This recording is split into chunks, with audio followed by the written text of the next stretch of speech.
Khenpo Sodargye, dear students. Good afternoon, everyone. As we all know, as students of a medical school, we shoulder the sacred duty of treating and saving lives.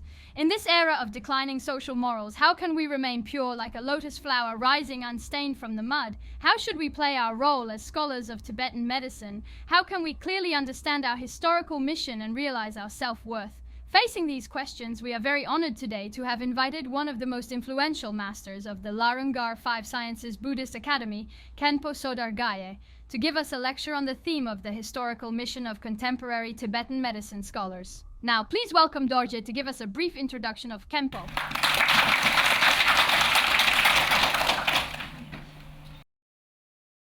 Khenpo Sodargye was born in 1962 in Luhuo County, Garze Tibetan Autonomous Prefecture, Sichuan. In 1975, he entered the local elementary school and completed all his studies in elementary school, middle school, and normal school. In 1985, he went to Larungar Five Sciences Buddhist Academy in Sertar. He studied closely under His Holiness Jigme Phuntsok Rinpoche and became proficient in both Sutric and Tantric Buddhism. In 1987, he accompanied His Holiness on a pilgrimage to Mount Wutai, the sacred Cool Land.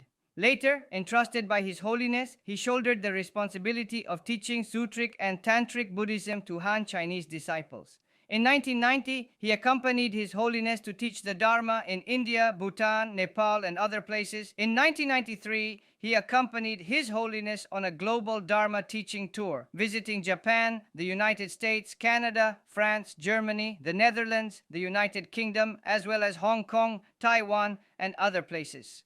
He was appointed as a spiritual guide of the Larung Sutric and Tantric Center in New York. In 1994, he traveled to mainland China for 3 months to teach the Dharma, establishing auspicious Dharma connections with countless beings. In 1995, he accompanied His Holiness to teach the Dharma in Singapore, Malaysia, and other places, widely benefiting sentient beings with karmic connections. Starting in 2003, he began teaching the 5 major treatises in Chinese. In 2006, using modern methods such as the internet and DVDs, he taught Ocean of Good Explanation, a commentary on the Bodhicharyavatara, to universally benefiting countless sentient beings at home and abroad. From 2007 to 2008, he launched the Activate Love Initiative and established the Wisdom and Compassion Charitable Fund. After completing the teaching of the 5 major treatises in 2009, in accordance with the capacities of those with karmic connections,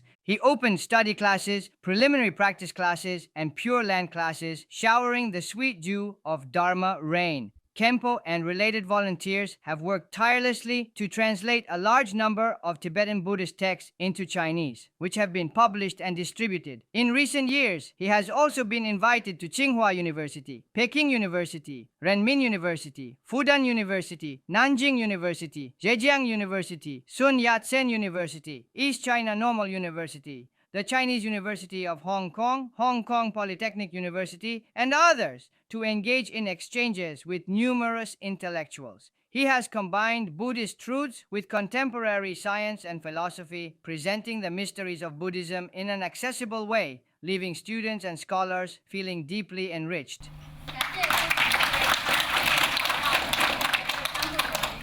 The Khenpo's tireless work day and night for the snowy land of Tibetan area, for all humanity, and for all sentient beings throughout the 3 realms with such diligence is well known to everyone. Here, I can only briefly mention the Khenpo's contributions with these few words, but due to time constraints, my introduction of the Khenpo can only end here. Now, on behalf of all the students present, I express our gratitude for the Khenpo's arrival.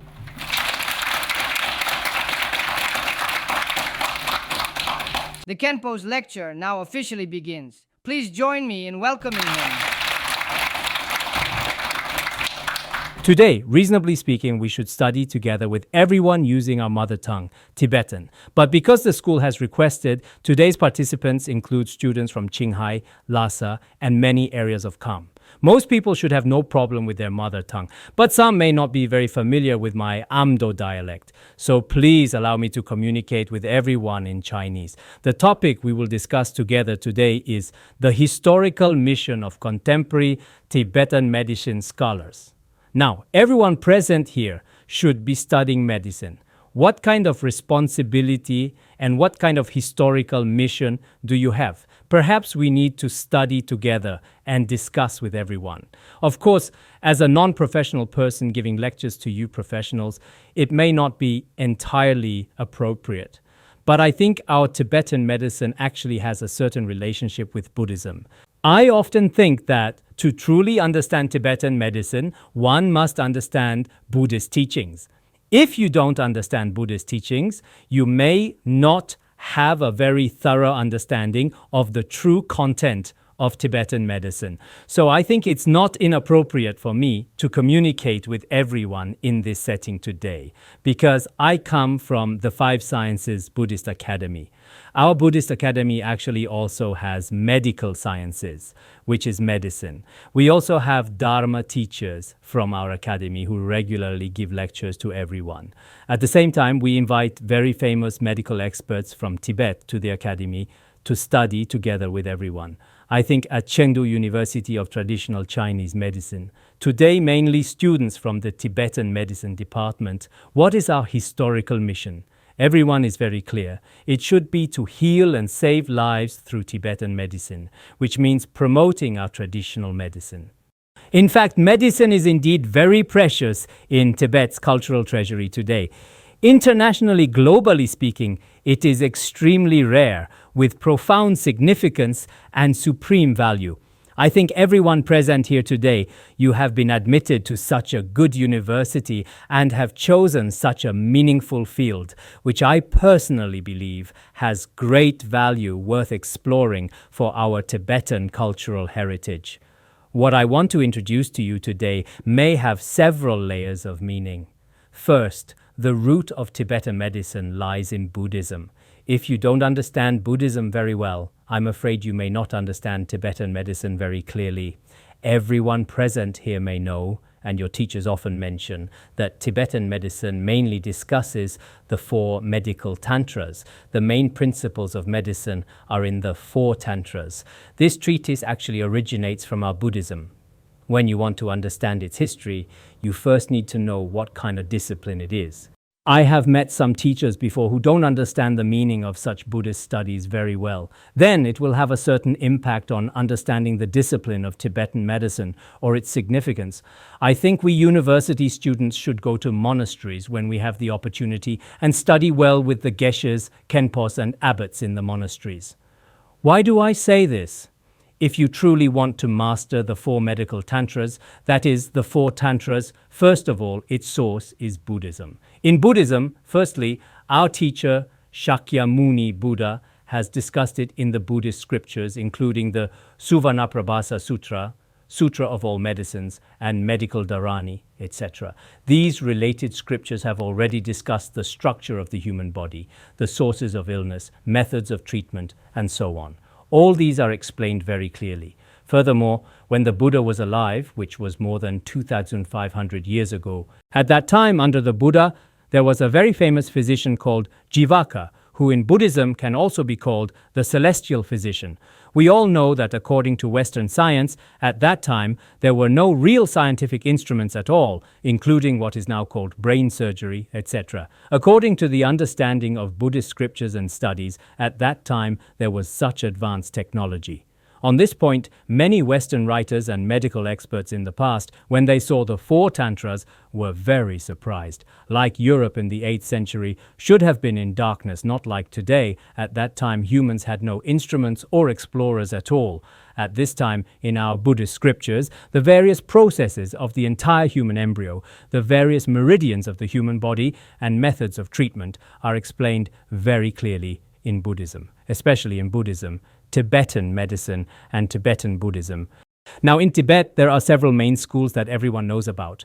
One is called Nyingma, and there's also Gelug, Sakya, Jonang, and Kagyu, several major schools. The so-called medicine belongs to the Nyingma school.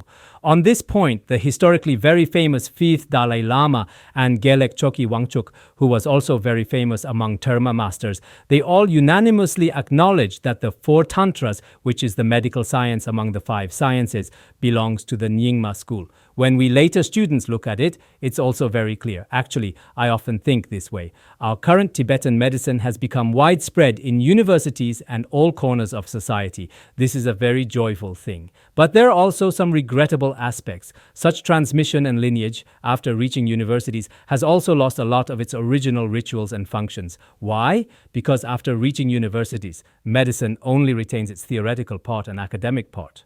But it also has the faith component and, more importantly, the practical component, which may now remain in the monasteries.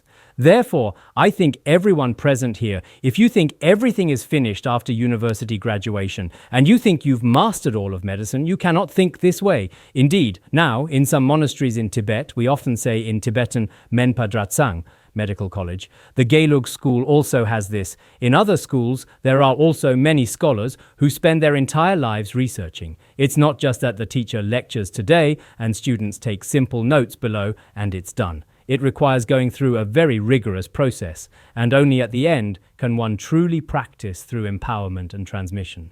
Transmission is very, very important. Many of you students in the learning process may very likely just go through it theoretically, and that's it. You cannot think this way. Actually, indeed, the so-called Tibetan medicine is as vast as the sea.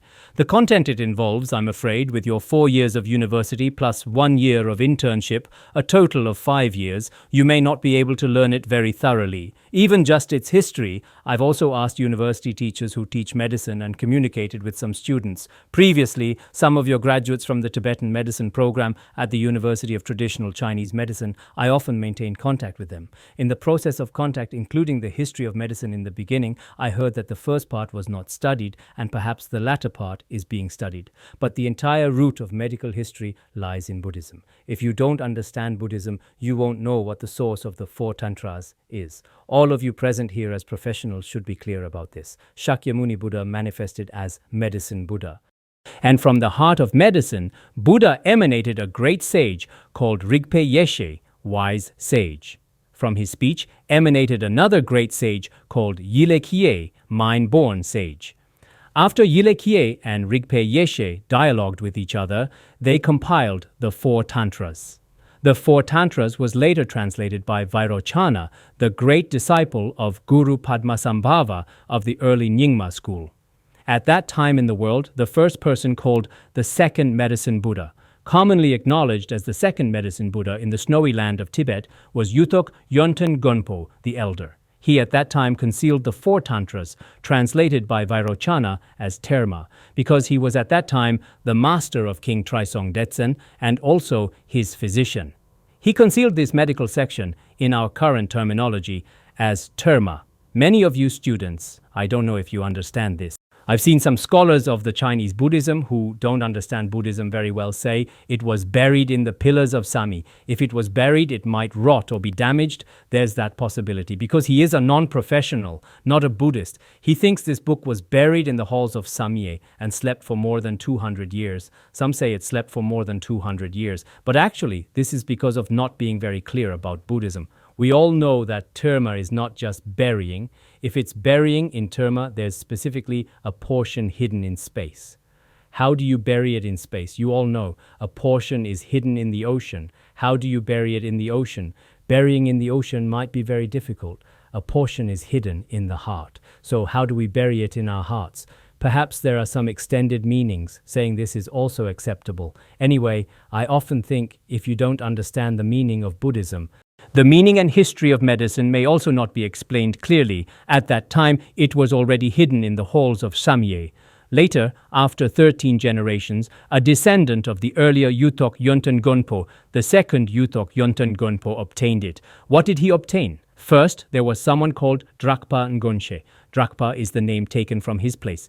Ngonshe is because at the beginning he only understood Abhidharma, which is Abhidharma Kosha. Later, because the lineage of Terma from his past lives had matured, he gradually became able to reveal all the hidden Terma from the time of Guru Padmasambhava. He could fully reveal them all. Drakpa Ngonshe retrieved the original Terma. After retrieving it, he gradually transmitted it to the second Yuthok Yonten Gonpo. Then, including the fifth Dalai Lama, in our Tibetan Buddhism, Sakya Pandita Kunga Gyaltsen, Je Tsongkhapa, Jamyang Khyentse Wangpo of the Nyingma school, and the omniscient Mifam Jamyang Namgyal and so on, these great masters in different environments in Tibet have all transmitted it down. It has already become the only medical tantra in the world, like a wish-fulfilling jewel. So why did I say all this just now? I think some young people present here may have relatively little understanding of Buddhist knowledge. Just the origin of medicine alone, I'm afraid, you may have many doubts in your hearts.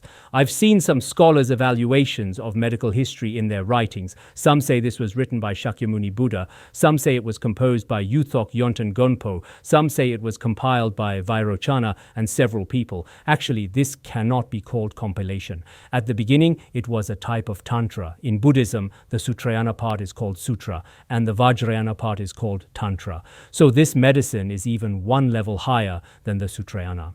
If you want to see it, to study it, you must go through a long time of studying Buddhism and receiving empowerment.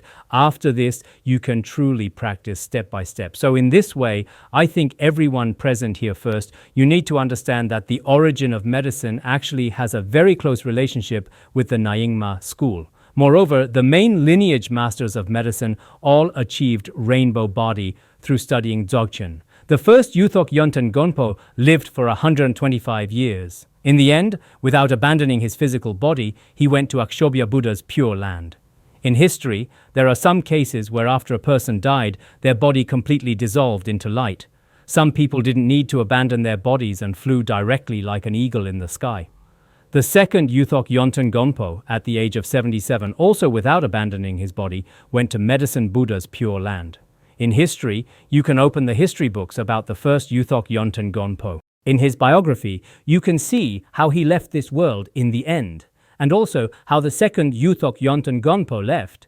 These 2 points, I'm afraid you and the current academic circles may not necessarily understand. When we understand some principles of Buddhism, not only at that time were there many rainbow body achievers who flew to pure lands, including in recent years in Xinlong, Derj, Hongyuan and so on, without abandoning their bodies, they directly went to pure lands. Some bodies were not cremated but dissolved into light, finally leaving only nails and hair. Such phenomena are very common. These phenomena, I'm afraid students may think this is a mystery. This is a peculiar and strange phenomenon. So I'm thinking, if you truly want to understand some medical knowledge, I'm afraid you need to at least understand some basic principles of Buddhism. Although I heard that you are all memorizing the Four Tantras, the verses must be memorized. Memorizing verses is very good. Of course, some teachers particularly advocate memorization, while some teachers don't advocate it. But I think according to the masters of the 5 great treatises of Tibetan Buddhism, when you're young, you must memorize. If you memorize it thoroughly, then when you use it yourself later, it will be very convenient. If you can't even memorize the verses, then it will be very difficult to use later. So I hope that when you study, of course, it's very important to memorize all the verses of the 4 tantras. If you memorize it, then it will be very convenient in your own practice later. I don't know if you know, there's a doctor called Dr. Jamyang from Qinghai. Menpa Jamyang is from Rebkong. He should be in his 70s or 80s now. He said that during the Cultural Revolution, he was imprisoned for 11 years. After being released, he was labeled for several more years, maybe nearly 13 or 14 years. During the entire 13 or 14 years, he didn't even have a chance to look at a scripture. If he had even one scripture, at that time it might have been illegal, and he would have been punished. But later there was an opportunity. Qinghai province was going to test doctors. He hadn't looked at any scriptures for more than 10 years, and suddenly he was asked if he could participate. He was already accustomed to prison life and felt uncertain whether he would have this opportunity. Later he went to take the exam. He said that when he was young, he was quite proficient in the 30 verses and such.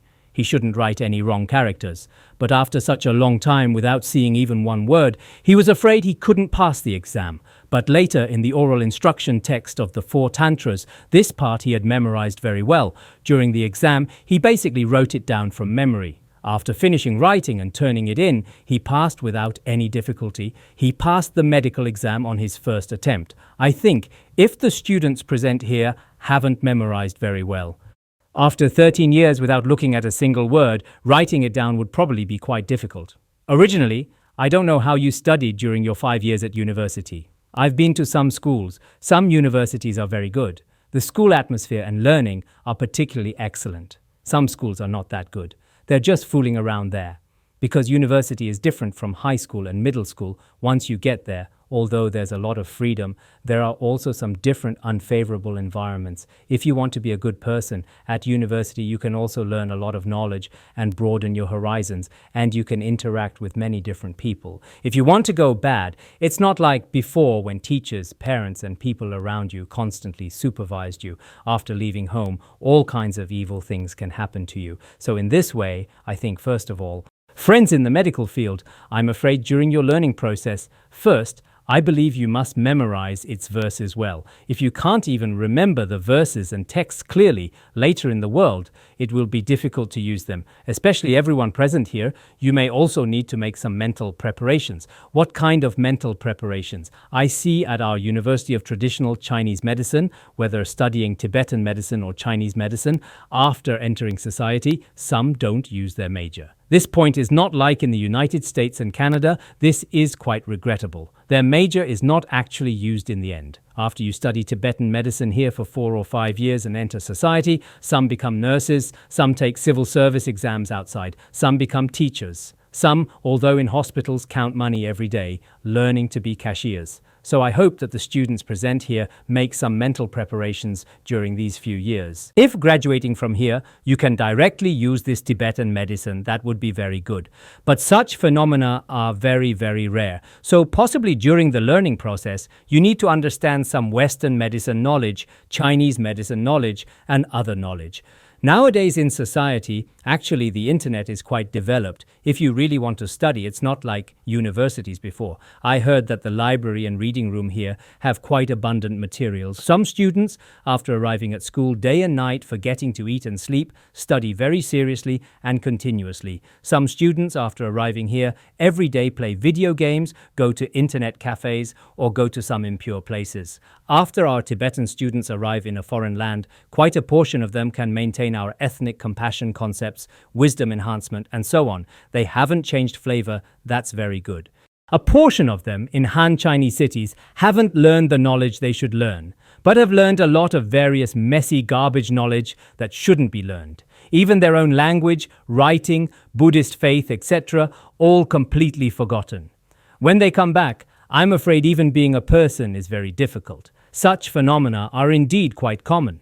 Of course, you studying at university here, for me it's very enviable. I should rejoice. Especially without certain knowledge and certain karmic connections, being admitted to such a prestigious university is also quite difficult.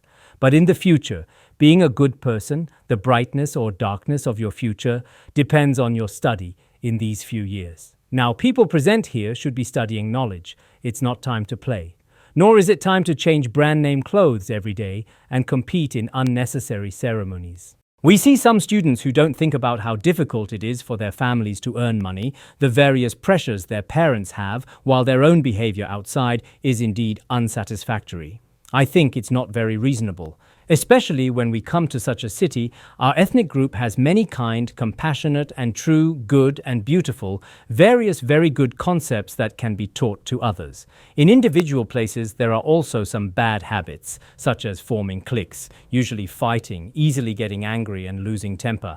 These phenomena I see here, we often see so-called Tibetan people. Everyone looks and says, wow, you're like bandits. Everyone is very scared. It seems that when Tibetans are mentioned, others are quite repulsed. I think for our ethnic group, for ourselves, it's indeed very unfavorable. When we help each other in good aspects, I think no matter where we are, like the Kaozhou area in China is a particularly united ethnic group.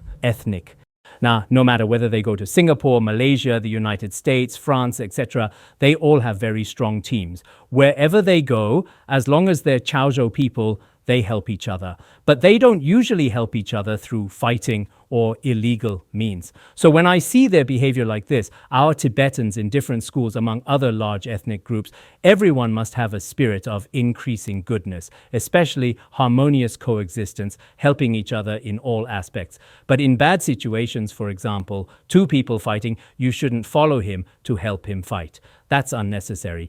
If in this aspect, like in some remote areas of Tibet, tribes fighting with each other, when another tribe is losing, this side's tribe often goes to help.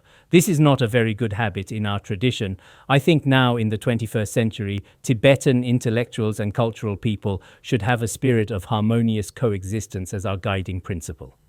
For our future learning, future integration with various cultures of the world, there is very great benefit. So I hope that the Tibetan scholars present here, while you're here, you must pay attention to your behavior. I want to say one more thing to everyone. Actually, Tibetan medicine is indeed very good knowledge.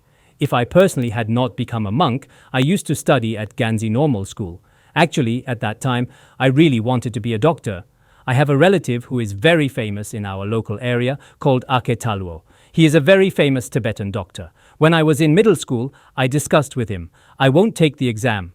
I want to learn Tibetan medicine from you. He had already agreed, and he particularly disliked exams. He particularly disliked us becoming cadres. He said, you'd better not take the exam. If you don't pass, I will definitely teach you. Follow me for about 6 or 7 years, and basically you'll become a very good doctor. He gave me such a promise.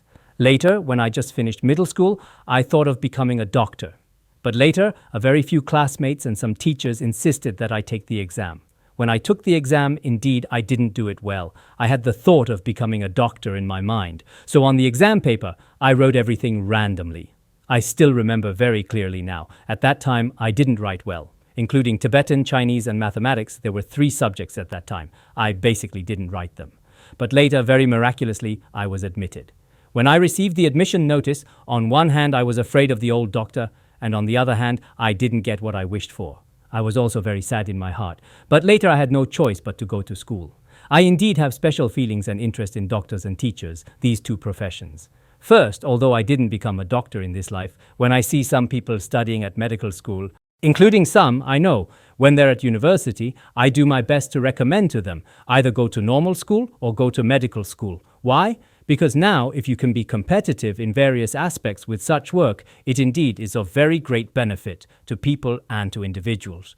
So when I was studying at normal school, I held a Tibetan biography of Yuthok Yonten Gompo every day. It was worn out from constant handling. I thought in my heart, I hope in the future, if being a teacher doesn't work out, or after becoming a teacher, could I open my own clinic while being a teacher? I had such a wish, but later I became a monk, so I didn't become a doctor. So from my personal experience, indeed being a doctor is something I envy for life. Later, the extensive biography of Shakyamuni Buddha, about 500 pages, I translated it in 2002. During the translation, we know actually before Shakyamuni Buddha became a Buddha, he also aspired to be a doctor in his causal life.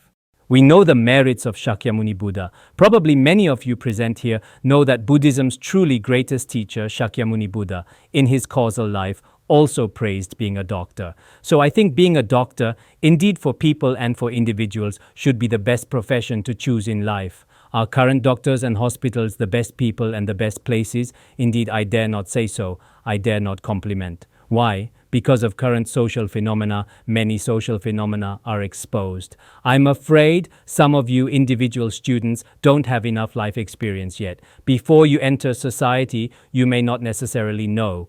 You think when you graduate, you can find work. When you find work, life will be very beautiful. At that time, I'll enjoy the very wonderful life of the world. Actually, it's not so. Your student days now, although slightly hard, may be the most beautiful and most worth remembering. After entering society, there's family pressure, social pressure, various kinds, including life's pressure of birth, old age, sickness, and death. As you get older and older, you may face more and more things. At such times, I think, as students currently studying at medical school, you must think now, you must know now. Know what? Now, in society, actually, besides money, status, and fame, generally speaking, most people who heal and save lives, truly responsible for patients, are relatively few.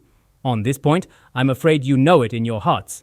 A while ago, around March, in a hospital in Harbin, a doctor was beaten to death, and 3 doctors seemed to be injured. Later, a public opinion poll was conducted on Tencent. During the poll, 65% of people unanimously voted that these doctors deserved to be killed. Throughout all of China, approximately over 800,000 medical workers were very disappointed. We work so hard every day, why should doctors be killed? 65% of people said these doctors should be killed. Later, many people were very sad. Because you haven't graduated yet, you may not be sad. When you graduate and truly become doctors, you may also be very sad. What is the reason for this? Everyone knows. Now, many doctors originally want to do good deeds themselves, but for some hospitals below, the state only gives 10%. The rest relies on medicine and examinations to support doctors. There is such a principle. What does it mean? It means for the hospital, each person must pay much money per year. At the end of the year, your salary, all your money, is related to how many patients you treat this year. So after this, when you treat patients, a while ago there was a Tibetan doctor who also worked in a Tibetan medicine hospital. He would prescribe and prescribe. Each prescription costs 3,000 yen of Tibetan medicine. Others asked why to prescribe so much. 1 part medicine is 3 parts poison. This is not good for the patient. Finally, he said there's no way. The leadership requires that we pay so much money by the end of the year. If I don't prescribe much medicine, then I won't even be able to get my salary. There's no way. This is a secret leaked from one place. I'm also leaking it here. When you enter society, some phenomena may not be very optimistic, including now in Han Chinese areas. Such phenomena are very, very serious. Sometimes when we go to hospitals, actually these doctors are in the rivers and lakes, beyond their control. They really have no choice, because they also need to make a living and need to consider various circumstances. In such situations, indeed doctors sometimes commit negative karma. Previously, I was at Barkham Hospital around 2002. At that time, as you know, Khenpo Jigme Punsok Rinpoche from Larunga fell ill. It seemed to be appendicitis. He was very seriously ill. Later, in one hospital, Barkham has several hospitals, when we were doing examinations in one hospital, a doctor said, actually, opening up the abdomen to take a look should be nothing, but Rinpoche is an important person. I don't dare. He meant that for a small person, opening up the abdomen to look should be acceptable. After hearing this, although 10 years have passed now, I've been thinking about it in my heart. Now, some so-called doctors are very cruel. On this point, first is our compassion education. Originally in Tibetan Buddhism, towards all people, do not do unto others what you would not have them do unto you. Such a concept should be promoted very well. In Buddhist scriptures, it says to care for all patients with one's own identity and one's own faith. If we truly help others with compassion, I'm afraid it wouldn't be like this. Of course, are there such doctors now? There are. A doctor I know said that no matter what situation he is in, according to his own principles, if a patient needs medicine prescribed, he will prescribe it. If he feels it's not necessary, although he may not get much bonus at the end of the year, he absolutely won't prescribe it. I hope that when the students present here truly carry out medical work in the future. It's best not to link such medical knowledge with money. If you connect medicine and modern commerce together, first, the medicine has no efficacy. Now, why do some medicines have no therapeutic effect at all? The reason is that it has completely become a commodity. Now, the medicine made in some pharmaceutical factories is not manufactured according to all the requirements of Tibetan medicine at all. They add all kinds of herbs inside. Why is the power of medicine insufficient? Because it has been commercialized. What's another most critical point? Some doctors want to desperately make money in a very short time. Hospitals want to make money. Doctors want to make money. In this case, all cruel methods ultimately end up on the patients. If you often bring a kind of panic and insecurity to patients, at a certain point, the conflict between doctors and patients becomes more and more intense and serious. Such conflicts cannot possibly not occur. So why, as I just said, do 65% of people feel this way about hospitals? Not all hospitals in the world are very bad. Indeed, some doctors are very responsible. I know of a Tibetan doctor in America called Dr. Dondon. Whether in America, India, or Nepal, wherever he goes to see patients, he saw 1,096 patients in just 2 weeks. I previously saw actual evidence abroad translated by the Wisdom and Compassion Translation Center. It's very true, factual there, except for sleeping and eating. All his thoughts every day were devoted to patients. I think such doctors I heard in Qinghai, including in our Zoig and Ganzi areas. There are also a small number of such doctors. This is related to our concepts. Everyone knows our current concepts. Many medical professionals present here. Your thinking is, after graduating from here, the first thing you might think of is getting a job, no matter what, whether it's for your own family or yourself, living very peacefully, happily with wealth. This is the goal of most people. Of course, having such a simple intention is not necessarily wrong, but the most fundamental thing is that in the future, don't turn doctors into businessmen. Your methods must be built on others, making them pay you more and more money. Such behavior, I'm afraid, means the essence and nature of Tibetan medicine have already changed. Our Tibetan medicine itself indeed has very high medicinal efficacy. There is someone called Dr. Pema, also from abroad, originally in Russia. After the October Revolution, he first went to Poland, then to Switzerland. After arriving in Switzerland, he opened his own Tibetan pharmacy and treated people himself. Later, he was reported locally for illegally dispensing medicine, and then he was arrested. All the patients he had treated went to protest one after another. At that time, they went to protest to the Swiss government one after another. The local health bureau came. They needed a sufficient reason. Without a reason, it wouldn't work.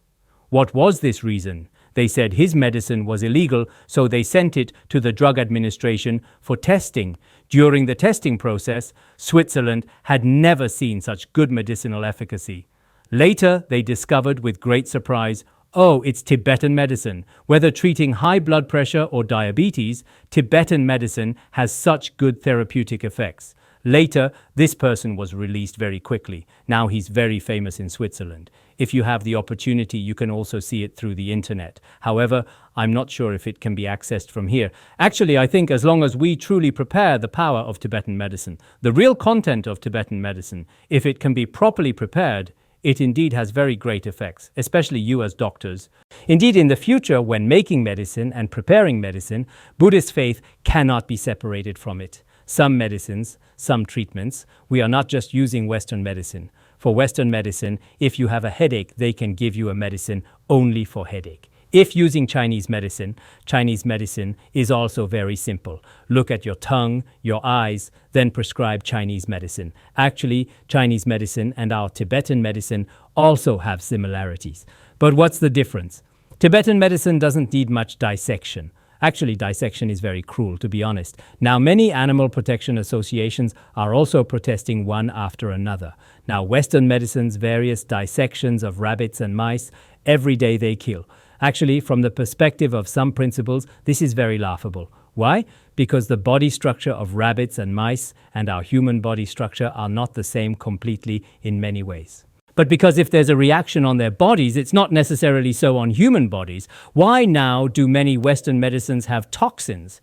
Actually, problems arise from these instruments. Problems arise from human experiments. But our Tibetan medicine absolutely doesn't need any animal experiments. Previously, an Australian scholar read the Four Tantras. Especially now, we have many illustrated versions of the Four Tantras.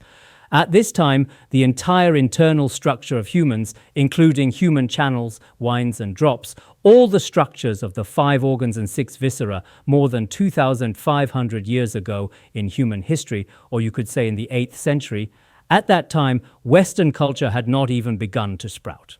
At that time, without any instruments, without any other experimental methods, we could describe the human body so precisely. Many Western scholars are now very surprised. So I think some medical workers present here in your future lives, I think you must have a kind of devout faith in Buddhism. In the past, why do many very famous old doctors in Tibet, while reciting the medicine Buddha's mantra, treat others, feel pulses and observe? The effect of this is even more extraordinary. Because many of you haven't received this kind of education, you feel it's a bit rare, a bit strange. Does it work or not? You might think like this, but actually its origin and causes and conditions are just like this. If you don't believe this point, then the entire history of the 4 Tantras has left untold. So I think in the future, in the process of helping others and seeing patients, you must borrow some blessing methods of Buddhism. You know what blessings are, right? This blessing method, it's best if you first have some experience in this area yourself. Actually, people in the world often have this kind of saying. For example, among those studying Tibetan medicine, Chinese medicine, and Western medicine, these 3, if it's Western medicine, it's divided into very detailed specialties. For example, a surgeon doesn't know anything about internal medicine, there's no way. Or an ophthalmologist, if you want him to treat other diseases, he only treats eyes disease his whole life, but not any else disease. Only if there's a problem with eyes might he have become a doctor. Besides this, he doesn't know anything. So in some places, Western medicine is too detailed. The scope of knowledge is very narrow. As for our Tibetan medicine, a doctor once told me this. He compared many views of Chinese medicine and Western medicine and later thought, our Tibetan medicine doesn't have any instruments, doesn't have any medicines. But if you see a patient on the grassland and there's really no other way, you have a way to treat them through Tibetan medicine. How to treat. First, you might take the pulse on his hand, then look at his eyes and tongue, then think about the whole context of the illness and various aspects of the situation. After that, start searching for medicine on the grassland, immediately can prepare a formula, immediately can treat him. At that time, he didn't have any instruments in his hands. Highly skilled Tibetan doctors can do this completely. Because in Tibetan medicine, it's said that all plants, as long as they can be properly combined, are all medicine.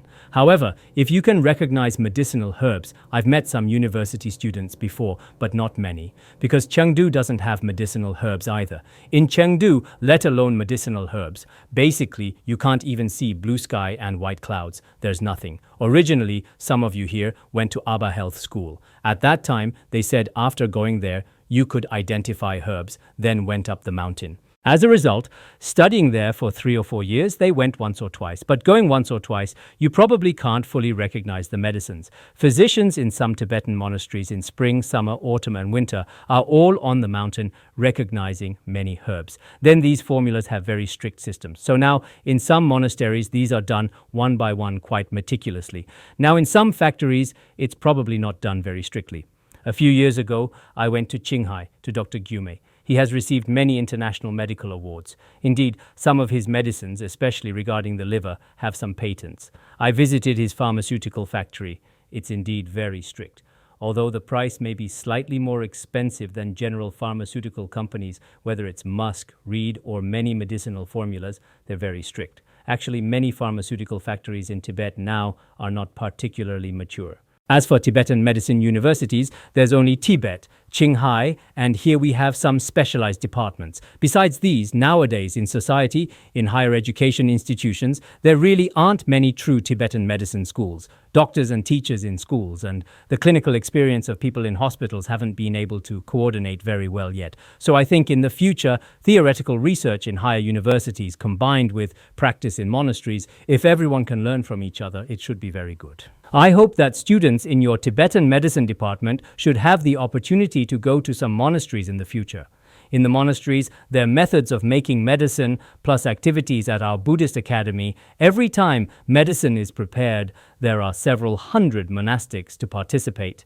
During 7 days, they have strict silence and strict sutra recitation activities. Through this method, they produce according to what the original Four Tantras requires.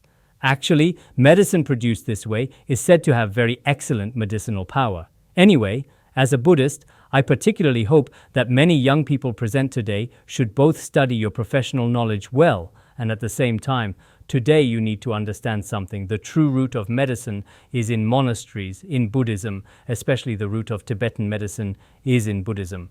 If you don't understand the deeper principles of Buddhism, not to mention all 4 sections of the Four Tantras, which have about 170 plus chapters of content, even more general medical knowledge and medical history will probably be quite difficult. So currently, having such a university to research medicine, indeed in your life it's very meaningful. But at the same time, in the future you should be responsible for all patients. Now I see many patients. They are very pitiful in their lives indeed. If we have the ability, we really want to help them. You now have such medical skills. In terms of medical skills, I think after 4 years of university, you should have certain knowledge. Major problems probably won't exist, but your medical ethics depends on your personal cultivation now. Now in many hospitals and universities, although they cultivate some medical knowledge, it's just technique. But in ancient times, medical ethics, morality, and virtue were highly valued. If as a doctor, his medical skills are indeed very good. But in his conduct, interpersonal skills, and basic requirements and concepts of being a person, he doesn't pass, and he doesn't truly have a kind heart that's responsible for all patients. Now, many social problems and interpersonal relationships don't work out well because they didn't learn to be good people at school. If one is a good person with a completely kind heart, then no matter what social position one reaches in the future, what one does will be meaningful to people and gradually meaningful to oneself as well. Of course, many of you, when at school, your hearts are very pure and kind. But when you enter society, the atmosphere is completely different from school. I often see some students who were particularly good people when studying at university, but after entering society, gradually they are influenced by society. Those who touch vermilion become red. Those who touch ink become black. Slowly, they are polluted. After a period, besides money, they don't see anything else in their eyes. Besides status and competition, there's no light of kindness. This is society becoming a kind of abnormality. One could say this. So many people present here today, communicating with everyone in such an environment. I don't have anything else I particularly want to say, but I especially hope that everyone present here should all be Tibetan people. What makes Tibetan people different from other places since childhood is their Buddhist faith. On this point of Buddhist faith, nowadays as young people, in some places there may also be some changes. Of course, such changes, all things are changing. Everything is impermanent. We can't say things can't change, but sometimes for Tibetan young people, I'm afraid they haven't fully understood the value of Buddhism and the meaning of Buddhist faith. I've been to many universities in Han Chinese areas. Actually, these university students, in their research and study of Buddhism, the gains they've obtained far exceed us, who are originally a group with faith throughout our entire ethnic group. Some of their university students, indeed now in terms of any concept according to my estimation, may have surpassed some of our groups. Originally, our Tibetan plateau, whether in terms of faith or natural environment, speaking from a world perspective, should be the roof of the world.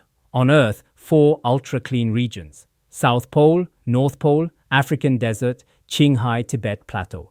The Qinghai Tibet Plateau, whether blue sky and white clouds or flowers, grass and trees, speaking from the entire world's perspective, its trickling rivers and so on all bring a kind of coolness to the entire world's humanity. Tibetan culture in the West is a very powerful culture, a strong force.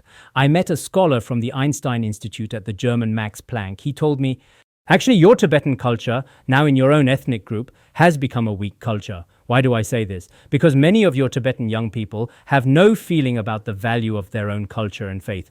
But when it comes to Australia, America, when it comes to European and American countries, all people particularly yearn for the Qinghai Tibet Plateau. All people particularly admire Tibetan culture's medicine, Buddhism, and other aspects of Tibetan culture's knowledge. After hearing this, indeed, I also discovered now many Tibetan young people, especially after coming to cities, perhaps in your minds you're filled with cars and houses. In the future, when I have money, I definitely want to buy a very good house. In the future, when I have money, I definitely want to buy a good car. In the future, when I have money, I definitely want to move to the city. Why do we Tibetan people now particularly like cities? Because previously we haven't experienced city life. While people in cities particularly like our Tibetan plateau, including now during National Day, during holidays, all cars from cities go up there. If many Tibetan people had cars, we would definitely come to the cities. This is inside and outside the city walls, like what's described in that novel. Many people here think that living in cities is particularly happy. But people in cities feel that here there are various kinds of life pressures, air pollution, and various conflicts in interpersonal relationships, etc. Here there's really no way. Once they reach the Tibetan plateau, once they reach monasteries with beautiful mountains and waters, wow, for 2 or 3 days they are very relaxed, joyful, and happy. Such a process. But many of our young people feel that, oh, as long as I have money, definitely buying a house in Chengdu is the best. Actually, it's not like this abroad. Like in America, many rich people go to quiet places. Just like now in Tibetan areas, pastoral and agricultural regions, to them it's a paradise, villa districts. Furthermore, what's even more significant is our Tibetan culture. Tibetan culture and Buddhist knowledge, speaking from the whole world, they all very much admire it. But our generation of young people has completely thrown it all away. We assimilate with Han culture. Many Han Chinese people pursue Western culture. Western culture, they particularly admire our Tibetan culture. We keep wandering, keep revolving. We Tibetan people follow Han Chinese, follow Australians, follow Western people. Finally, when we return to our own homeland, we may already be exhausted, already suffering beyond endurance. there may be such a situation. So I hope that many young people present here today, on one hand, feelings toward one's own ethnic group are not expressed by raising fists and shouting loudly how good we are. We should indeed have very precious cultural value, language structure, and so on. But when it falls into the hands of this generation, basically the wish-fulfilling jewel has already been abandoned. On this point, I think all young people need to think deeply. Why do so many people from outside particularly yearn for Tibetan areas? If it's merely because of the beautiful mountains and waters of Tibetan areas, then so be it. But inside our monasteries, actually, there's still a very profound wisdom treasury left. This wisdom treasury is being used by other ethnic groups, and many Han Chinese intellectuals I know, including some foreign intellectuals, after studying Tibetan Buddhist culture in life, work, and family, they're very happy. They feel that indeed Tibetan culture has saved us. But some intellectuals of the Tibetan ethnic group basically don't have this, especially if they're admitted to a slightly better university. They nearly abandon all Buddhist knowledge. So I think everyone present here today, after coming to such a school, by all means don't enter a treasure mountain and return empty-handed. Having entered a treasure mountain and returning empty-handed is very unreasonable. In such an environment, we should study day and night every day. After this, trickling streams will eventually form a great sea. At a certain point, I think our ocean of wisdom will definitely flourish vigorously. After this, it will bring incomparable benefit to humanity and individuals. It's exactly 1 hour. Okay, I'll end here.